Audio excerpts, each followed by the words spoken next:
Mengkonsumsi putih telur mentah sampai 30 butir. Betul. Telur setengah matang. Nambah stamina. Ya. Ketika dia pecah, pori-porinya terbuka. Maka keluarlah semua nanah.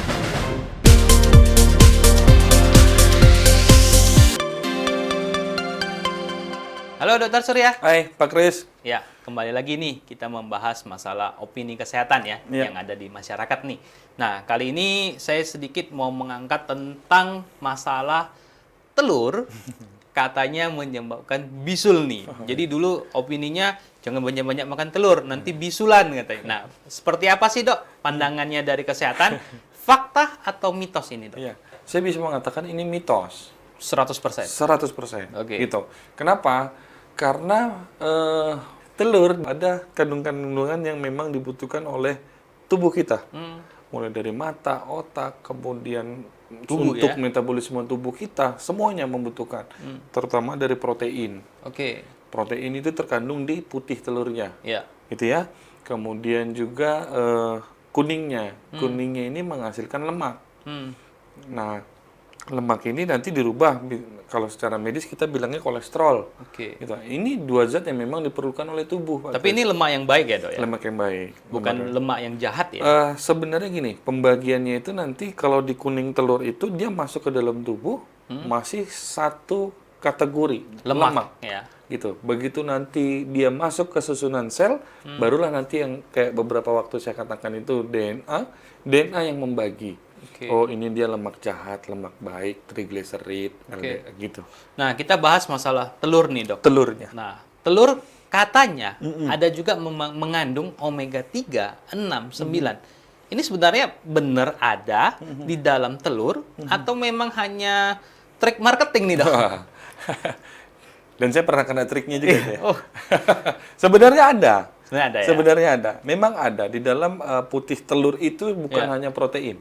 Ya. Ada omega 3, omega 6, omega 9, kalsium. Ada juga yang baik sekali untuk janin yang masih dalam kandungan ibunya, itu ada EPA DHA untuk pertumbuhan otak si janin. Itu sangat dibutuhkan. Namun untuk asupannya seberapa Ya. banyak itu perlu kita awasi bagi ibu hamil. Gitu. Bagi orang-orang seperti kita yang saat ini belum ada keluhan penyakit, Ya. ya nggak masalah. Nah, ini benar nggak sih, Dok? Nah, Mengkonsumsi Betul. telur setengah matang bisa menambah stamina. Iya. Gini Pak Kris, sebenarnya analoginya dari Ya. protein ini dan lemak ini itu begitu masuk ke dalam tubuh kita dia menjadi salah satu sumber Oke, energi ya. untuk dirubah menjadi yang namanya energi. Gitu. Tapi ini akan jadi celaka adalah banyak orang yang bilang kalau dia nggak matang kan nggak sehat. Hmm. Gitu. Sebenarnya sehat tidak sehatnya ketika makanan itu sudah masuk ke temperatur sesuatu yang sudah kita tentukan, Ya. masuk ke dalam tubuh kita, lambung kita sudah bisa mencerna. Kenapa di lambung kita tetap ada yang namanya asam lambung? Dan kebiasaannya, Dok ya. Kebiasaan. Karena dulu seorang binaragawan Ya, itu dia bisa mengkonsumsi putih telur mentah sampai 30 butir. betul. Nah, tetapi ya dia tidak mengalami apa-apa ya. Betul. Karena kan memang mungkin binaragawan ini mau secara alami nih. Betul. Dia mendapatkan protein jadi supaya terbentuknya otot ya, masa otot ya. Karena Tanpa kan suntik sana suntik sini. iya, karena kan protein kan salah satu untuk masa otot. Betul. Nah, berarti ini sebenarnya masih fakta ya, Dok ya. Berarti Fakta. mengkonsumsi telur setengah mentah bisa setengah matang lah ya, kita bilang jangan setengah mentah ya, beda lagi nanti. Bisa membantu meningkatkan stamina. Iya. Benar ya, Dok ya? Betul. Nah, jadi kita bahas tadi telur bisul. Mm-mm. Nah, tadi dokter sudah mengatakan ini mitos. Mitos. Tidak Betul. ada kaitannya. Nah, Betul. sebenarnya yang menyebabkan si bisul nih apa sih, Dok? Oke. Pertama, itu adalah higienitas si pasien. Oke. Higienitas. Mohon maaf, kok ada bisul di pantat misalnya. Mohon maaf nih, kita bicara medis. Sering nggak dia ganti pakaian dalamnya? Atau misalnya celana pendeknya dipakai untuk 3 hari misalnya. Atau set A, set B ya? Atau set A, set B gitu ya. Jangan-jangan seperti itu kan. Kemudian ini dari tingkat kelembapan suhu. Makanya Suhu ruangan atau suhu kulit. Oke. Banyak orang yang ada kulitnya kering, lembab gitu ya. Nah, ada tingkat kelembapan suhu si kulitnya. Oke. Makanya bisul tuh suka muncul di pergelangan kaki, di lipatan paha, di siku, ya mohon maaf di pantat, ada juga di mulut, di leher banyak. Dia bisa tumbuh di mana-mana. kuncinya yang perlu kita garis bawahi, munculnya bisul adalah ketika jaringan folikel rambut ingin keluar melalui pori-pori. Oke. Dan pori-pori itu tidak higienis, maka muncullah yang namanya infeksi. Kalau ditanya penyebab bisul atau definisi bisul itu seperti apa bisa terjadi, karena itu sebenarnya jaringan folikel rambut yang mau keluar. Kan ada nih bisul di kaki, nggak tahu nih saya bisulan di kaki nih. Coba kita cross check, suka cukur bulu kaki nggak? Oke. Gitu. Bisulnya mohon maaf misalnya di tangan, gitu. Atau misalnya di leher, di belakang sini, sering tuh. Itu jaringan folikel rambut yang ingin keluar, tapi begitu dia keluar, folikel rambut itu tidak higienis, tidak bersih. Banyak bakteri. Misalnya kita keringetan, atau kita kerja di sawah, atau kita selalu 8 jam sehari kita terpapar AC misalnya, gitu ya. Nah, itu membuat adanya infeksi. Nah, itu sebenarnya asal muasalnya bisul. Bukan dari konsumsi protein berlebihan. Berarti itu si bisulnya ya? Iya. Berarti selain dari higienis, makanan bisa nggak, Dok? Dari makanan sebenarnya tidak ada kaitannya sampai saat ini ya. Iya. Terakhir kita membaca artikelnya sampai saat ini belum ada yang mengatakan makanan tertentu menyebabkan bisul. Tidak. Gitu, tidak ada. Katanya konsumsi banyak ikan gembung. Itu tinggi protein juga tuh. Saya pikir jadi gembung ya? Jadi gembung. Enggak. Malah jadi bisulan. Konsumsi telur, konsumsi daging katanya juga bisa bisulan. Kalau di kampung saya minum tuak kebanyakan. Bisa. Ternyata tidak ada penelitiannya. Yang berarti hanya disebabkan oleh tidak higienis. Iya. Dan ada beberapa faktor risiko lain. Misalnya orangnya obesitas. Gitu ya. Ada orangnya memang sedang menderita penyakit infeksi lainnya. Gitu. Karena kalau kita bicara kanker, pasti Pak Kris pernah dengar namanya metastase. Si virus kankernya nyebrang kemana-mana nih. Apa itu, Dok? Kalau metastase itu si sel kankernya sudah menggerogoti organ tubuh yang lain. Sama halnya dengan bisul. Infeksi di tempat ini, kemudian kita garuk. Kita garuk lagi kaki.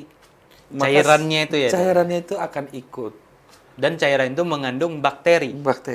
Yang bisa nanti pindah deh kita bilang. Ataupun tertular. Ke daerah organ kulit lainnya. Tubuh lainnya. Nah, faktor risiko terakhir adalah kita kontak fisik dengan penderita bisulnya. Pas di bisulnya. Tapi kalau bisul ini, Dok, kadang-kadang kan kita susah membedakan nih. Oh, ini bisul. Beda ini gimana? Ini ada benjolan. Ini bisul atau tumor atau gimana, Dok? Bisul kita perlu ingat disebabkan karena infeksi bakteri yang terjadi pada lubang folikel rambut. Bisul ataupun pori-pori atau pori-pori deh kita bilang ya. Nah, kalau bisul sudah disebabkan karena infeksi, teman baiknya infeksi pasti ada demam. Gitu ya. Muncul namanya demam. Kemudian dia akan irritate, kemerah-merahan di sekitaran benjolannya. Akan suhunya akan panas, lebih panas di sini. Di daerah yang ada bisulnya. Yang ada bisulnya. Yang keempat adalah dengan berujungnya waktu, dia memang akan pecah sendiri. Karena apa? Ya pori-pori ini yang tertutup. Ketika dia pecah, pori-porinya terbuka. Maka keluarlah semua nanahnya itu. Nanah yang disebabkan oleh infeksi. Infeksi tadi. Bukan karena konsumsi telur. Protein. Nah, gitu. Nanah itu sebenarnya karena infeksi. Bukan karena kita makan telur kebanyakan. Nah, jadi sebenarnya di masyarakat mungkin juga masih kurang paham ya. Karena tubuh kita, selain kita mengkonsumsi karbohidrat untuk diubah menjadi energi, nah, protein sebenarnya massa otot kita ini juga bisa diubah menjadi energi. Lemak dalam tubuh. Nah, makanya biasanya kalau orang diet ya mungkin ya, Dok ya. Nanti badannya ini kan dia akan lagi yang massa ototnya biasanya bagus karena kurang latihan. Nah, ini akan mengecil. Ya seperti itu ya, Dok ya. Berarti untuk topik masalah bisul dan telur tidak ada kaitannya. Hoax lah. Ya. Jadi boleh nggak setiap hari kita konsumsi telur, Dok? Boleh. Tidak ada masalah. Tetapi untuk orang yang sehat mau setiap hari makan silakan saja. Ada batasan nggak, Dok? Misalnya 3 butir, 20, 30 nggak apa-apa, silakan aja. Bebas ya? Iya, nggak ada. Tetapi untuk orang yang memiliki keluhan-keluhan tertentu, penyakit jantung, gitu ya, kemudian ada stroke, ada diabetesnya, lebih baik jangan terlalu banyak konsumsi telurnya. Kenapa? Untuk jantung.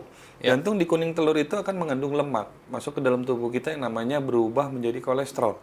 Kolesterol ini nanti kalau dia sudah tinggi akan menyebabkan plak pada pembuluh darah. Bisa terjadi penyumbatan pembuluh darah. Gitu. Untuk stroke sama halnya demikian. Berarti kalau yang sehat-sehat Nggak ada masalah. sah-sah saja Sah-sah ya. aja. Nah, dan di masyarakat juga harga telur katanya sekarang lagi mahal. Lagi mahal. Ya, jadi tidak ada salahnya ya kita mengkonsumsi telur. Nggak ada salahnya. Tidak ada kaitan nih sama bisul ya. Nggak ada. Ini Nggak terjadi karena ada bakteri dan infeksi kurang kebersihan ya, Dok ya. Betul, betul. Oke, Dok. Thank you. Siap. Terima kasih Sama-sama, untuk Pak Kris. opini kali ini. Sama-sama. Ya.